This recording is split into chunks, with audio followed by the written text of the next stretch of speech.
So welcome back to my channel short trade. और आगे बढ़ने से पहले आपसे रिक्वेस्ट करूंगा सब्सक्राइब ज़रूर से कर लीजिएगा, क्योंकि इस तरह की इन्फॉर्मेशन आपको इस चैनल पर डेली बेसिस पर मिलती रहती है। आज जो मैं आपके लिए स्टॉक लेकर आऊँ, देखो वैसे तो अपर सर्किट लोअर सर्किट वाला स्टॉक है, तो मैं आपको स्टार्टिंग में बता दूं अपर सर्किट लोअर सर्किट वाले स्टॉक में बहुत ज़्यादा रिस्क होता है। और स्पेशली मैं ऐसे लोगों को तो अपर सर्किट और लोअर सर्किट वाले स्टॉक से दूर रहने की सलाह देता हूं जो मार्केट में बिगनर हैं, जो नए हैं मार्केट में, उनको इस तरह के स्टॉक्स में नहीं जाना चाहिए। लेकिन यहाँ पर एक बड़ा नाम जुड़ रहा है इस कंपनी के साथ, इसीलिए मैं आपके साथ ये शेयर कर रहा हूँ। तो अगर आप बहुत ज़्यादा रिस्क लेना चाहते हैं तो एक लिमिटेड अमाउंट के साथ आप चाहें तो इस स्टॉक में जा सकते हैं। कौन सा स्टॉक है कमेंट करके बताना। सबसे पहले तो ये लोग कमेंट करके बताइएगा जिन्होंने इस स्टॉक का नाम फर्स्ट टाइम सुना है, जिसका नाम है TAC इन्फोसेक। यहाँ पर मैं सीधा टेक्निकल चार्ट आपको दिखा रहा हूँ। रीजन सिर्फ अपर सर्किट लोअर सर्किट की वजह से। देखो वैसे तो अगर मैं यहाँ पर एक लाइन ड्रॉ करता हूँ तो आप सीधे सीधे तौर पे देख सकते हैं यहाँ पर अप ट्रेंड है, लेकिन हाई वॉलेटिलिटी के साथ स्टॉक काफी ऊपर जाता है नीचे आता है। बस प्रॉब्लम क्या है अपर सर्किट लोअर सर्किट की। उम्मीद तो यह है कि ये स्टॉक ऊपर जाएगा, देखो उम्मीद है, बाकी मार्केट में गारंटी तो किसी चीज़ की होती है नहीं। तो अगर मैं आपको बोल लूँ कि नहीं भाई आप इस स्टॉक में एंट्री लो, ये वो मेरे कहने पे मत जाना, एक बार अपने फाइनेंशियल एडवाइजर से सलाह ले लेना, उसके बाद आप अपना डिसीजन लेना। चलिए पहले मैं आपके साथ इसकी न्यूज़ शेयर करूंगा, उसके बाद उसका कुछ डेटा दिखाऊंगा। तो मैंने आपको नॉर्मली पहली चार्ट दिखा दिया है, अपर सर्किट लोअर सर्किट है, तो आप समझ जाना कितना रिस्क है और उसी के बेस पर आप देख लो। अगर आप बहुत ज़्यादा रिस्क ले सकते हो तो स्टॉक में लिमिटेड अमाउंट के साथ जा सकते हैं, अदरवाइज आप चाहें तो उसको अवॉइड कीजिएगा। आप इसको एज ए लर्निंग के लिए स्टॉक को वॉच लिस्ट में रख सकते हैं, देखिएगा कैसी परफॉर्मेंस रहती है, कैसे चलता है स्टॉक, कहाँ पर गिरावट आती है, तो उससे भी बहुत कुछ सीखने को मिलता है। तो वो चीज़ें आप चाहें तो इससे सीख सकते हैं। बट हाँ, कुछ चीज़ें जाननी ज़रूरी हैं कि एक्चुअल में स्टॉक में अगर एंट्री लें तो कितना ज़्यादा रिस्क हो सकता है। सबसे पहले न्यूज़ देखेंगे, फिर उसके बाद कुछ डेटा देखेंगे। उससे पहले अगर अभी तक आपने अपना डीमेट अकाउंट ओपन नहीं किया तो इंडिया के टॉप ब्रोकर अपस्टॉक्स भाई आपको दे रहा है फ्री डीमेट अकाउंट ओपन करने का मौका, जहां पर मिलता है आपको टाटा ग्रुप का भरोसा। तो भाई किस बात का वेट कर रहे हो, लिंक आपको डिस्क्रिप्शन में मिल जाएगा, जाइएगा लिंक पर क्लिक कीजिएगा और अपना डीमेट अकाउंट ओपन कीजिएगा और 5 मिनट के अंदर पेपरलेस यहाँ पर डीमेट अकाउंट ओपन आता है, वो भी फ्री में। ट्रेडिंग जर्नी आप स्टार्ट कर सकते हैं अपनी, तो लिंक डिस्क्रिप्शन में, लिंक पर क्लिक करके ट्रेडिंग जर्नी स्टार्ट कर सकते हैं। सबसे पहले न्यूज़ की तरफ चलते हैं। इस स्टॉक में क्या है न्यूज़ ये देखिएगा, यहाँ पर लेटेस्ट अपडेट है, कोई पुराना नहीं, मैं आपके साथ शेयर कर रहा हूँ। आप यहाँ पर डेट देख सकते हैं 24 मार्च 2025, आज ही का आर्टिकल है ये। 1100% से ज़्यादा चढ़ गया है छुटकू सा शेयर, विजय केडिया के पास है भाई। कितने देख लो आपके सामने है, लगभग 15,30,000 शेयर।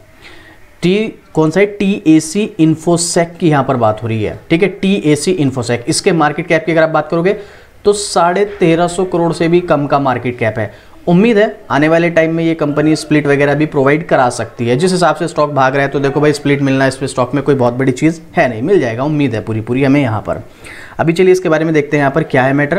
तो जब भी किसी कंपनी के साथ एक बड़े इन्वेस्टर का नाम जुड़ जाता है, और मैंने आपको पहले बताया विजय केडिया के पोर्टफोलियो के ऊपर मैं जल्दी वीडियो बनाऊंगा, कोशिश कर रहा हूं कि नेक्स्ट वीक बना दूं, तो आप देखना इनके पोर्टफोलियो में हमेशा आपको जो छोटी कंपनीज होती हैं, इनके स्मॉल कैप स्टॉक्स होते हैं वो ज़्यादा होते हैं। रीज़न देखो, रिस्क तो बहुत ज़्यादा होता है स्मॉल कैप स्टॉक्स में, लेकिन वहाँ पर रिटर्न भी सबसे फास्ट मिलता है।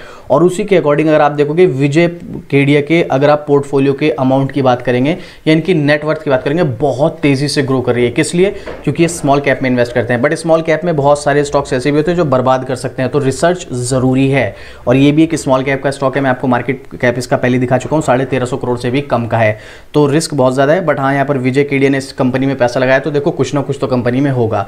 पर इसका मतलब ये भी नहीं कि हम आंख बंद करके इस कंपनी पर ट्रस्ट करके इसमें इन्वेस्टमेंट कर दें या पैसा लगा दें, ये गलती भी हमें नहीं करनी है। तो क्या है, चलिए डिटेल में जानते हैं क्या है। Cyber securities company TAC InfoSec के शेयर रॉकेट से उड़ रहे हैं। इस छोटी सी कंपनी के शेयर भी मतलब 24 यानी आज ही 5% के आसपास बढ़ गए। एक साल से भी कम समय में इसने 1100% से ज़्यादा का रिटर्न दिया है। दिग्गज इन्वेस्टर विजय केडिया का TAC इन्फोटेक पर बड़ा दांव है। इनके पास कंपनी के 15 लाख से भी ज़्यादा स्टॉक्स हैं, मतलब कुल मिला के अगर बात करूं तो करोड़ों का इन्वेस्टमेंट है। 106 रुपये के इशू प्राइस से 1100% उछल गया। 106 रुपये का इशू प्राइस था और आज की डेट में मतलब 1300 रुपये के आसपास स्टॉक का प्राइस है। आप देख रहे हो यहाँ पर, इसके बारे में यहाँ पर ये सब चीज़ें बताई गई हैं। विजय केडिया के पास कितने कितने स्टॉक हैं और कितने परसेंट की हिस्सेदारी इनके पास, 10.95%, मतलब सीधे सीधे तौर पे देखो तो 11% के समथिंग की हिस्सेदारी जो है हमें विजय केडिया के पास देखने को मिली है इस कंपनी की। इसके आईपीओ की डिटेल की बात करें तो यहाँ पर आप देख सकते हैं 422 गुना सब्सक्राइब हुआ था इसका आईपीओ। अब देखो इस कंपनी के बारे में मैं आपको एक चीज़ पहले ही बता दूं, जो प्रॉब्लम है वो ये है कि ये एसएमई लिस्टेड है, बस ये है इसमें सबसे बड़ी प्रॉब्लम। बहुत से लोगों को नहीं पता है एसएमई क्या होता है, तो मैं आपको बता दूं एसएमई स्मॉल मीडियम एंटरप्राइजेस के लिए होता है। इसमें क्या होता है कि आप जैसे किसी भी मार्केट में आप कोई भी स्टॉक, सिंगल एक स्टॉक भी ले सकते हो, 2 स्टॉक भी ले सकते हो, 5 भी ले सकते हो।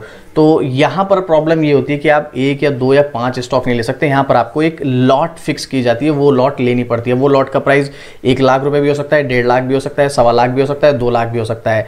तो मुझे इसका लॉट का साइज़ नहीं पता है। अगर आप चाहें तो जब आप इसको अगर अपने जो भी ब्रोकर है आपका, वहाँ पे जाके आप इसको बाइंग ऑर्डर पे लगाएंगे तो वहाँ पे ऑटोमेटिक लिखा हो जाएगा इसकी एक लॉट जो है इतने प्राइस है और मिनिमम आपको इतना इन्वेस्टमेंट करना पड़ेगा। इस तरह के स्टॉक्स में ये रिस्क ज़्यादा होता है, तो इसीलिए यहाँ पर इनको और ज़्यादा रिस्क की कैटेगरी में आ जाते हैं। बट यहाँ पर जितना ज़्यादा रिस्क होता है उतना ज़्यादा प्रॉफिट भी होता है।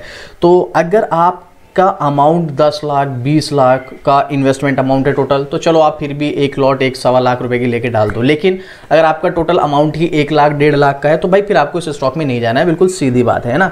और हमारे पास जो ज़्यादातर लोग हैं जैसे जिनसे मैं बात करता हूँ, उनका पोर्टफोलियो अमाउंट 50,000, 1 लाख, 2 लाख या ज़्यादा से ज़्यादा 5 लाख के अंडर में आता है। तो ऐसी सिचुएशन में इस तरह के स्टॉक्स को रखने का कोई फायदा नहीं है। हाँ, अगर आप एक प्रॉपर रिसर्च और एनालिसिस के बेस पर एक स्टॉक में जा रहे हैं, भले ही वो एसएमई में लिस्टेड है, वो आपको एक बड़ा रिटर्न निकाल के दे सकता है, बहुत ज़्यादा चांसेस हैं। अब वैसे तो देखो ये 1700 रुपए के नीचे मिल रहा है। चलो उसके कुछ पॉइंट मैं आपके साथ शेयर करूंगा, उसके बाद आप कमेंट करके बताना। सबसे पहली चीज़, ज़्यादा डेटा अवेलेबल है नहीं, लेकिन कंपनी के पास प्लस पॉइंट है कि कंपनी प्रॉफिट मेकिंग है। और इसके अलावा यहाँ पर आप देखिएगा कोई भी डेटा हमारे पास अवेलेबल नहीं, तो कुछ तो हम यहाँ पर देख नहीं सकते। बस शेयर होल्डिंग पैटर्न है जिसमें हमें देखने को मिल रहा है एफआईआई जो अप्रैल 2024 में 10% हुआ करते थे, वो अभी 4% से भी नीचे आ चुके हैं। और वहीं पर डीआई जो 2-2.25% हुआ करते थे, वो अभी 0 हैं। बाकी का लगभग 40% पब्लिक के पास और 57% के समथिंग प्रमोटर्स के पास। देखो स्टॉक के बारे में आप चाहें तो इसके की पॉइंट्स भी देख सकते हैं, क्योंकि मुझे जहाँ तक उम्मीद है इसके बारे में ज़्यादा डिटेलिंग हमें देखने को नहीं मिलेगी। वैसे तो कंपनी किस सेगमेंट में काम करती है ये तो हम देख ही चुके हैं। यहाँ पर जो सिक्योरिटी वगैरह प्रोवाइड करने में कंपनी काम करती है, जैसे it's offer security software products and solution in India and abroad, मतलब आउट ऑफ कंट्री में भी इसका काम है, लेकिन मोस्टली तो डोमेस्टिक लेवल से इनका जो है वो आता होगा, जो भी रेवेन्यू आता होगा। यहाँ पर आप देख सकते हैं इनके क्लाइंट, ये चीज़ थोड़ी सी इंटरेस्टिंग लगी, जैसे large scale enterprises including business offer, like इनके जो क्लाइंट है वो एचडीएफसी कितनी बड़ी कंपनी है आप लोग जानते हैं। इसके अलावा बंधन बैंक और भाई बीएससी जिसके थ्रू हम स्टॉक बाय और सेल करते हैं वो इसकी क्लाइंट है, इनको सिक्योरिटी प्रोवाइड करती है company. National payment corporation of India, DSP investment managers private limited, Motilal Oswal financial service limited, इसके अलावा NSDL ई गवर्नेंस। ये देखो आप यहाँ पर, ये इसकी जो क्लाइंट है ये इसके। अब इसका मतलब ये नहीं कि इसके क्लाइंट है तो ये बहुत अच्छी कंपनी है और उसमें तो भागेगा ही भागेगा। भाई ये जो कंपनीज होती है ना, जैसे NSDL हो गई, यहाँ पर BSC हो गई, इनको इनसे बेनिफिट मिल रहा है तो इनसे सर्विस ले रहे हैं। जिस दिन बेनिफिट मिलना बंद हो जाएगा, ये क्या काम करेंगे, दूसरी कंपनी को हायर कर लेंगे, है ना। ये भी तो चीज़ होती है ना। बट अभी फिलहाल के लिए तो बहुत पॉजिटिव चीज़ है। Company acquired 200 new customer across 32 countries including USA, UK, Japan, France, India, etc. It made new clients like Microsoft जैसी कंपनी अभी इनके न्यू क्लाइंट बने हैं। Jain Digital, Brothers Industries, Cedric, Yext, Freshwork and Lenovo. इसमें से कुछ नाम तो डेफिनेटली आपने ज़रूर सुने होंगे, जैसे माइक्रोसॉफ्ट। भाई अभी हम लैपटॉप यूज़ कर रहे हैं तो उसमें विंडो यूज़ होती है, माइक्रोसॉफ्ट हम लोग जानते हैं उसके बिना काम ही नहीं है। लेनोवो भी बहुत बड़ी कंपनी है, तो यहाँ पर इसके नए कस्टमर है और जिस हिसाब से कंपनी काम करी है, उम्मीद है आने वाले टाइम में कंपनी एक अच्छी ग्रो कर सकती है। देखो चांसेस हैं, बट फिर भी ये सब चीज़ें पॉजिटिव है इसमें। बट फिर भी मैं आपको एक ही चीज़ बोलूँगा, इसका मतलब ये नहीं कि कंपनी में रिस्क खत्म हो गया। रिस्क रहेगा, उससे नहीं बचा जा सकता है। अगर आप सोचते हैं कि उससे बच जाएंगे, रिस्क खत्म नहीं होने वाला है। इसके अलावा यहाँ पर कुछ इन्होंने एक्वायर वगैरह भी किए, कुछ इनकी सब्सिडी भी है, टाक cyber security consultancy LLC United Arab Emirates में, कुछ open market opportunities across the Middle East, मतलब कुछ छोटी छोटी जो है ये सब चीज़ें एक्वायर करती रहती है। कोई भी कंपनी जब बड़ी बन जाती है तो वो छोटी छोटी कंपनी को एक्वायर करके अपने आप को और बड़ी बनाती है। अब देखो जैसे कि मैंने इनको बताया था, आपको बोला था कि साइबर सिक्योरिटी सर्विस, इससे इनकी जो है 98% इनकम है, अदर से 2 है। तो मोस्टली अगर आप देखोगे जनरेट वहीं से इनकम इनकी हो रही है।